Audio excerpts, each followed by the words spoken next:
감사합니다. 우리 옆에 분과 같이 인사할까요? 하나님은 당신을 무지무지 사랑하십니다. 같이 한번 인사하겠습니다. 믿으시나요? 그것이 진실인 것을 믿으십니까?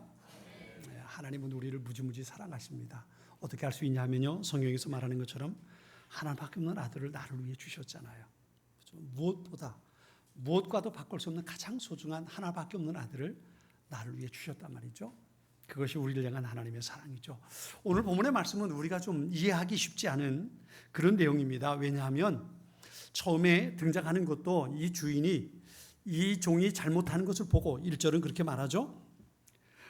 부자에게 청지기가 있는데 그가 주인의 소유를 낭비한다는 말을 주인이 듣고 그리고 이 청지기를 해고하려고 합니다. 더 이상 내 재산을 당신에게 맡길 수 없다. 왜냐하면 내 재산이 당신 때문에 축나는 것, 이 축난다는 것보다도 낭비한다는 말에 중점이 있습니다. 사실 이 주인은 부자입니다. 많은 것을 가지고 있는 사람입니다. 이 청지기가 무엇을 쓴다 한들 그것이 이 주인에겐 그리 큰 티는 나지 않습니다. 중요한 건 낭비한다는 겁니다. 이 말을 다르게 말하면 쓸데없는 일에 쓰고 있다는 거죠. 잘못된 일에 주인의 재산을 쓰고 있다는 의미입니다. 그것으로 인해서 주인이 이 청지기를 해고하는 거예요. 그런데 해고당하기 전에 이 청지기가 생각하죠. 야, 이건 내가 해고당하면 나가서 뭘 해 먹고 살지? 이게 걱정이 된 겁니다. 이 걱정하는 것을 보면 이 청지기가 주인의 재산을 빼돌린 것 같진 않아요. 그죠? 주인의 재산을 빼돌려서 내 뒤에 내 통장에 넣어뒀으면 그만둬. 오케이, 난 그동안 쌓아둔 거 있으니까 이대로 살면 되지. 그랬을 텐데 아마 그렇게 잘못 쓴 건 아니에요. 남의 것을, 주인의 것을 사기쳐서 자기의 것을 축지한 건 아니란 말이에요. 단지 낭비했다 그랬어요. 이건 주인이 보기에 옳지 않은 일에 썼다는 이야기입니다. 그래서 해고당하는 겁니다. 이 청지기가 생각하는 거예요. 야, 나 해고당하면 뭐 먹고 살지? 이렇게 돼버린 겁니다. 그러면서 한 가지 생각한 게 뭐냐 하면 옳거니 주인에게 빚진 사람들이 많으니까 이 사람들 데려다가 빚을 탕감해 주자라고 생각하는 겁니다. 주인에게 빚진 사람들을 부릅니다. 당신 얼마나 빚졌습니까? 내가 주인에게 1억 원을 빚졌습니다. 그래요? 그럼 여기 8천만 원이라고 쓰십시오. 2천만 원은 탕감해 주는 거예요. 탕감해 주는 겁니다. 그 다음에 다른 사람 불렀어요. 당신 우리 주인에게 얼마 빚졌습니까? 예, 내가 주인에게 쌀 한 100가마니를 빚졌습니다. 그래요? 여기 500가마니라고 쓰십시오. 500가마니 탕감해 주는 거예요. 그러니까 빚진 사람들을 얼마나 시인하는 거예요. 얼마나 시인합니까? 그죠? 그렇게 탕감 받으니까요.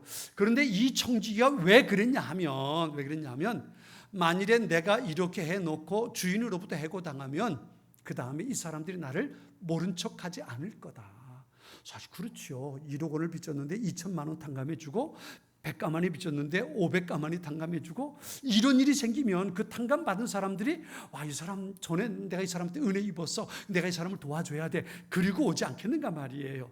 이것을 위해서 이 청지기가 그렇게 한 겁니다. 그럼 제가 물을게요. 이게 잘한 겁니까? 잘못한 겁니까? 이 청지기가 잘한 거예요? 잘못한 거예요? 이거 잘못한 거죠. 주인의 것을 정말 빼돌린 거나 마찬가지잖아요. 주인의 재산을 축낸 거란 말이죠.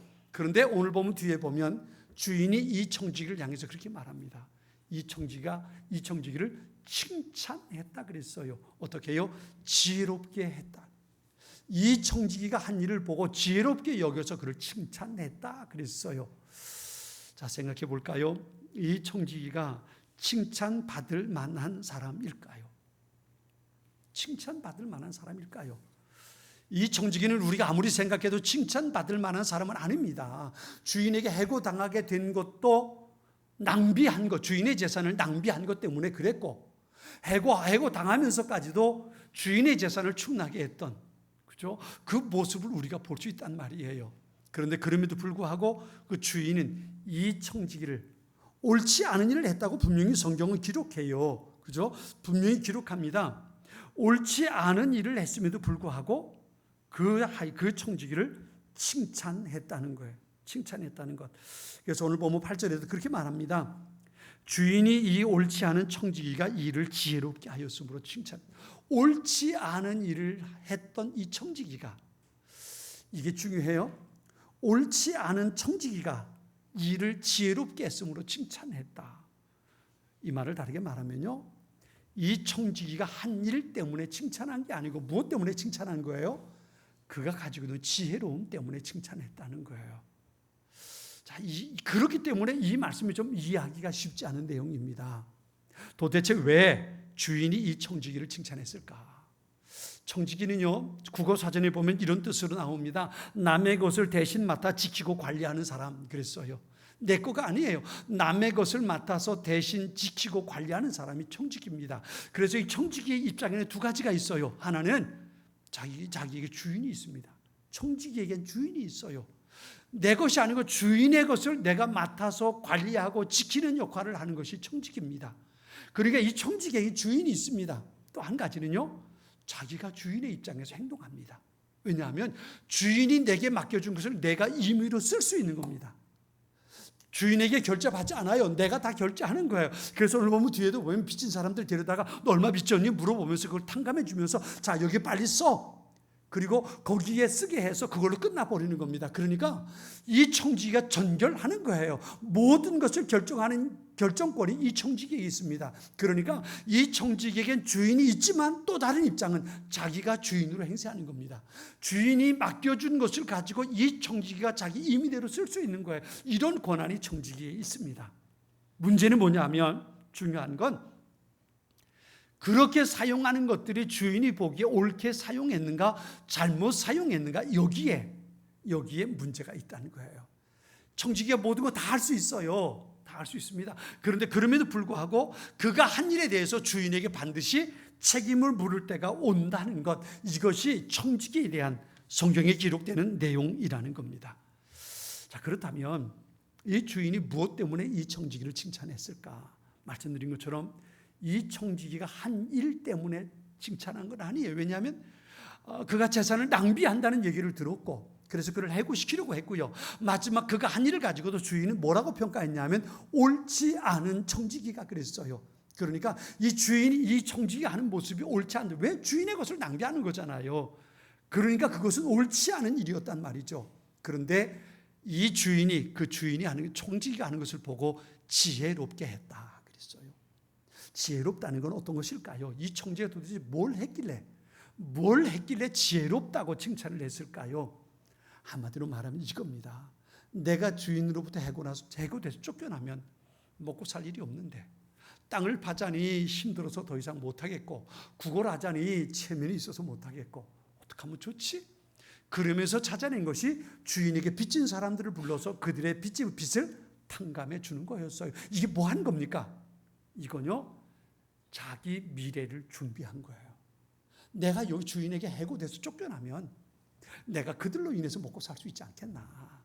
내가 쫓겨나서 그 다음에 내가 이 집을 나가서 살 때에 내가 어떻게 살아가야 할지 그것을 미리 준비한 것이 바로 빚진 사람들을 데려다가 그 빚을 탕감해 주는 모습이었단 말이에요. 주인이 보기엔 옳지 않았어요. 그러나 이 청지기 입장에서 보면 그것은 자기의 장래를 준비하는 행동이었단 말이에요. 예수님께서 칭찬하신 것이 바로 이겁니다. 그가 한 행위는 옳지 않았어요. 그가 해고당할 만해요. 그런데 그가 자기의 입장에서 보면 자기의 미래를 준비했단 말이에요. 이걸 바로 이 주인이 칭찬하는 거예요. 그게 지혜롭다고 말한 겁니다. 그러면서 오늘 본문에 결정적인 말씀이 어디 있냐면요, 이런 말씀이 있습니다. 8절에 이렇게 말씀하세요. 주인이 이 옳지 않은 청지기가 이를 지혜롭게 하였으므로 칭찬하였으니, 그 다음에 이렇게 말합니다. 이 세대의 아들들이 자기 시대에 있어서는 빛의 아들들보다 더 지혜로움이니라 그랬어요. 여기 이 세대의 아들들이 나오고 빛의 아들들이 나와요. 누구를 말하냐면요, 이 세대의 아들들은 불신자들을 말합니다. 이 세상에 사는 모든 사람들입니다. 하나님을 믿지 않고 사는 사람들, 그들을 말합니다. 근데 그들이 더 지혜롭게 행한다 그랬어요. 무슨 얘기냐면 자기 장래를 위해서 준비하는데 철저하단 말이에요.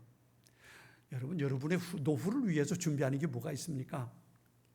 연금도 들고요, 보험도 들고요, 그죠? 아마 여러 가지 준비하는 것들이 있을 거예요. 내가 노후에 내가 이렇게 살아야지, 직장을 그만두면 이렇게 살아야지. 물론 그것도 준비되지 않아서 어려움 속에 있는 사람들도 있습니다만 대부분의 사람들이 자기 노후를 위해서 준비하는 삶을 살아가죠. 이게 바로 이 세대의 아들들이 지혜롭게 사는 거예요. 지혜롭게 사는 것, 내 노후를 어떻게 준비해야 할지. 지난번에 제가 부목사로 섬기던 교회, 그때 담임 목사님이었던 그 목사님의 딸 되는, 저랑 나이가 똑같아요. 똑같은데 딸 되는 권사님이 찾아왔어요. 한번 목사님, 제가 한번 놀러 갈게요. 전 놀러 오는 줄 알았어요. 왜 그게 이제 6년 동안 있으면서도 5년 동안 있으면서도 굉장히 절친하게 지냈거든요. 나이도 똑같고 또 목사님 딸이고, 이제 그러니까 늘 가깝게 지내곤 했는데, 놀러 온다니까 놀러 오는 줄 알았죠. 근데 와가지고 차 마시고 얘기를 하는데 무슨 얘기를 하냐면 보험 얘기를 하는 거예요. 목사님의 노후는 어떻게 준비하고 있습니까? 라고 묻는 거예요. 목사님 가지고 있는 연금이 어떤 게 있습니까? 저축 드는 건 어떤 게 있나요? 조금 물어보는 거예요. 이분이 보험 설계사더라고요. 보험 설계사인데 그쪽 불광동 쪽에 그 지점 있는 그쪽에서 탑이에요. 탑이더래요. 그러니까 명함을 꺼내는데 금박으로 된 명함을 꺼내주더라고요. 제가 저희 지점에서 제가 이런 사람입니다. 탁 주는 거예요. 그러면서 목사님의 노후는 어떻게 준비되어 있나요? 보세요, 목사님. 은퇴 몇 살에 은퇴하면요, 그다음부터 몇 년 동안은 목사님이 적어도 살아야 되는데요, 그동안 적어도 한 달에 얼마씩 들어가야 되고, 그러려면 목사님이 얼마가 필요한지 아세요? 연금 든 거 가지고 그거 될 것 같습니까? 목사님 하나도 적금 안 들었네요. 그러면서 막 구박을 하면서 이래가지고 목사님 어떡하려고 그럽니까? 막 하면서 목사님 이 보험 하나 들어야 됩니다. 이제 결론은 그거예요. 이거 보험 들어야 됩니다. 나중엔 빈손으로 가긴 했지요. 제가 그랬지요. 저도 보험 들고 싶은 생각 굴뚝 같지만 제가 그럴 여유가 지금 없네요. 다음에 한번 되면 제가 한번 기회하겠습니다. 근데 이제 그냥 가긴 했어요. 이분이 하는 얘기가 그거예요. 노후를 준비하는 지혜로움. 오늘 본문의 이 청지기가 그 지혜로움 때문에 칭찬을 받은 겁니다. 내가 이것을 나가서 앞으로 어떻게 살아야 할까? 이것에 대해서 대비한 겁니다. 그렇다면 여러분은 어떻게 준비하고 있습니까? 여러분의 노후를, 여러분이 은퇴하고 난 후에 혹은 여러분이 남은 인생을 어떻게 살아갈 준비를 지금 하고 계십니까? 이게 이 세대의 아들들이 가지고 있는 지혜로움이라는 거예요. 그러면서 이렇게 말씀하세요. 그런데 이들이 빛의 아들들보다 더 지혜롭다 그랬어요. 하나님을 모르는 사람이 세대의 아들들이라면 그들은 자기가 살아갈 날들을 위해서 준비하는 지혜로움이 있다면 우리의 빛의 아들들은 그러지 못하다는 거예요. 빛의 아들들이라고 그러니까 남자들만 생각하는 거 아닙니다. 우리 예수 믿는 사람들, 우리 신자들, 그리스도인들은 우리의 장래를 어떻게 준비하고 있을까? 예수님께서 말씀하시는 오늘 본문의 이 초점은 어디 있냐면요, 이 빛의 아들들이 미래를 준비하지 못하고 있다는 거예요. 이 세대의 아들을 책망하는 게 아니고요, 빛의 아들들을 향해서 책망하는 겁니다. 예수님을 믿는 사람들, 주님의 제자들, 내가 예수님을 믿는다고 말하는 신자들, 그들을 향해서 예수님 지금 책망하고 있는 겁니다. 니들은 왜 미래를 위해서 준비하지 않는데? 그리고 책망하시는 거예요. 그렇다고 해서 우리의 노후를 준비하지 않았다는 얘기가 아니에요. 여러분, 세상 사람들이 이 세대의 아들이라고 일컫는 세상 사람들은 얼마 동안 살 것을 준비할까요? 그들은 이 땅에 숨쉬고 사는 동안 살 걸 준비하는 거예요. 100년. 그것도 징그러운가요? 그런데 운 나쁘면 120년 살아야 한단 말이죠. 그럼 그 살 동안 내가 어떻게 살까? 30년, 앞으로 40년, 앞으로 50년 내가 이렇게 살아야지 라고 살아가는 50년을 살 것을 준비하는 거예요. 이게 이 세대의 아들들이 지혜롭게 준비하는 겁니다. 그런데요, 우리 빛의 아들들, 빛의 자녀, 성도인 우리는 얼마큼 살까요? 이게 우리의 관건입니다. 우리도 그들처럼 50년 살 것을 준비해야 할까요? 여기서 예수님께서 말씀하신 우리의 미래는요, 주님과 함께 살아가는 영원한 삶을 의미하는 겁니다. 세상 사람들은 그걸 모르니까 이 땅에서 내가 앞으로 50년 동안 어떻게 살까? 내가 100세까지 어떻게 살 수 있을까? 이것만 생각하고 그것을 위해서 보험을 들고 연금을 만들어 놓고 그리고 집을 장만하고 그러면서 모기지론 가지고 내가 이렇게 살아야지 라고 생각한단 말이에요. 이것이 그들의 지혜로움이라면 우리 예수 믿는 사람들은 이 세상에서 내가 앞으로 50년 동안 어떻게 살까? 이게 아니고 내가 하나님과 함께 영원한 삶을 내가 어떻게 살아갈 수 있을까? 이것을 준비하는 지혜로움이 필요하다는 거예요. 이걸 준비하지 못하고 이걸 생각하지 못하는 어리석음이 빛의 자녀들에게 있단 말이죠. 이것을 예수님 책망하시는 겁니다. 미래를 준비하는 불의한 일을 행했지만 그럼에도 불구하고 미래를 준비하는 이 청지기의 모습을 보면서 그것을 지혜롭다고 말씀하신 주님께서 오늘 영원한 삶을 살아갈 우리는 어떻게 준비해야 할까? 여기에 대해서 예수님께서 말씀하고 있는 거란 말이에요. 그렇다면 주님께서 말씀하시는 게 뭘까요? 오늘 보면 뒤에 쭉 이어지는 내용을 보면 재물에 대한 이야기가 계속 이어져요. 그리고 14절에 가서도 바리새인들이 돈을 좋아하기 때문에 이것을 이 이야기를 들으면서 비웃었다 그랬어요. 물론 재물에 대한 이야기가 나옵니다. 그런데 이것보다 더 중요한 게 있어요. 그게 뭐냐 하면요, 16장 앞에 있는 15장의 내용이에요. 16장 1절은 이렇게 시작합니다. 또한 제자들에게 이르시되 그랬어요. 이 말을 다르게 말하면 앞에 14, 15장에 하신 말씀들을 다 하시고 나서 그것과 연결해서 제자들에게 얘기하시는 거예요. 여러분 15장에는 어떤 이야기가 나올까요? 누가복음 15장엔 세 가지 사건이 기록이 됩니다. 예수님께서 비유의 말씀이신데요, 첫 번째는 잃어버린 양에 대한 이야기예요. 어떤 사람에게 100마리 양이 있는데 한 마리 양을 잃어버렸어요. 그래서 그 양을 찾기 위해서 밤새도록 다니면서 한 마리 양을 찾아서 데리고 온 겁니다. 두 번째는 잃어버린 드라크마, 동전을 잃어버린 어떤 여자가, 가정주부가 그것을 찾기 위해서 온 집안을 샅샅이 뒤져가지고 그거 한 가지 찾아내는 이야기가 두 번째로 기록이 됩니다. 세 번째 이야기는요, 우리가 잘 아는 탕자의 이야기입니다. 잃어버린 아들을 찾은 아버지의 이야기예요. 탕자의 이야기가 아니고 잃어버린 아들을 찾은 아버지의 이야기입니다. 이 세 가지의 공통점은 잃어버린 것을 찾았다는 의미가 있어요. 그리고 그 말씀을 세 가지를 하고 나서 16장에 또한 제자들에게 이르시되 라고 말씀하시면서 이 얘기를 하는 겁니다. 너희 미래를 위해서 어떻게 뭘 준비해야 할까? 그것은 여기에 초점이 맞춰져 있는 거예요. 하나님께 잃어버린 한 영혼, 한 마리 양, 잃어버린 동전 하나, 하나님께서 그렇게 찾고 기다리시는 한 영혼, 그들을 구원하고 그들을 주님 앞으로 인도하는 이 일이 영원한 삶을 위해서 준비하는 일들이 된다는 거예요. 다음 주에 이 말씀을 이어서 또다시 누가복음 앞에 있는 말씀을 같이 이 청직에 대한 이야기를 나누려고 하는데요, 하나님께서 우리에게 주신 것을 가지고 내가 어떻게 해야 할까? 하나님께서 내게 청직의 사명을 주셨고 하나님께서 내게 많은 것을 주셨는데 이것을 가지고 내가 어떻게 사용해야 될까? 오늘 이 누가복음에 나온 16장에 나오는 이 결론은 그겁니다. 앞에 15장의 이야기처럼 내게 모든 것을 주인이신 하나님께서 하나님께서 내게 맡겨주신 것을 내가 잘 사용하는 걸까? 내가 칭찬받는 비결이 뭘까? 그것은 바로 한 영혼을 찾아서 주님 앞에 인도하는, 하나님께서 그렇게 기다리는 잃어버린 한 영혼, 거기에 잃어버린 한 마리 양을 찾아오는 건 바로 목자의 모습, 혹은 한 잃어버린 동전 하나를 찾는 그 가정주부의 모습, 혹은 돌아온 아들을 품에 안고 내가 죽었던 아들이 살아왔고 잃어버린 아들을 찾았다고 말하는 그 아버지, 이 세 명은 공통적으로 하나님을 의미하는 거예요. 하나님께서 한 영혼을 찾기 위해서 얼마나 고대하고 계시는지 이것을 이 성경 누가복음 15장에서 세 가지 비유를 통해서 말씀해 주시는 거예요. 그러면서 오늘 16장에 말씀하시는 게 그겁니다. 하나님께서 내게 맡겨준 많은 것들이 있지 않냐? 그거 가지고 어떻게 사용해야, 그거 가지고 어떻게 내 미래를, 영원한 삶을 준비할 수 있을까? 그것 가지고 한 영혼을 찾는데 투자해라. 오늘 본문에 보면 뒤에 그런 말씀이 나와요. 어떤 말씀이 나오냐면 불의의 재산을 가지고, 여기 19절에 보면 내가 너희에게 말하노니 불의의 재물로 친구를 사귀라.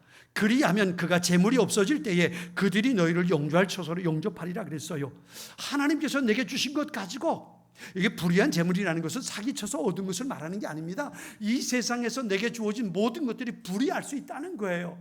내가 그것을 가지고 어떻게 사용해야 할까? 친구를 사귀는 데 사용하라는 겁니다. 이게 뭐예요? 하나님께서 이 땅에 사는 동안 내가 누리고 살 수 있는 많은 것을 가지고 하나님께서 내게 주신 것이 있다면 그것을 가지고 한 영혼을 구원하는 일, 거기에 투자하라는 겁니다. 그러면 그것이 내 영원한 삶을 준비하는 소중한 방법이 될 수 있다는 겁니다. 이것이 오늘 보면 우리에게 주시는 소중한 메시지예요. 다음 주에 이어서 이 말씀을 드리겠습니다만 잊지 마세요. 하나님께서 내게 찾으실 건 다른 건 많이 있지만 그 중에 가장 소중한 것이 한 영혼. 내게 맡겨주신 많은 사람들, 내게 보내준 소중한 사람들, 그들에게 주님의 사랑을 나누고 그들에게 내가 믿는 하나님을 소개하고 그들도 나처럼 예수 믿는 사람으로 영원한 삶을 기대하고 살 수 있다면 이것보다 하나님은 더 기뻐하실 일이 없단 말이에요. 그것을 위해서 하나님께서 우리에게 맡겨주신 겁니다. 이 믿음을 가지고 하나님께서 내게 맡겨주신 그것 가지고 친구를 사귀는, 한 영혼을 주님 앞에 초청하는 소중한 일들을 위해서 사용할 수 있는 우리의 모습들이 될 수 있기를 바랍니다. 같이 기도하겠습니다. 좋으신 하나님, 오늘도 주님 앞에 우리의 믿음의 고백을 드립니다.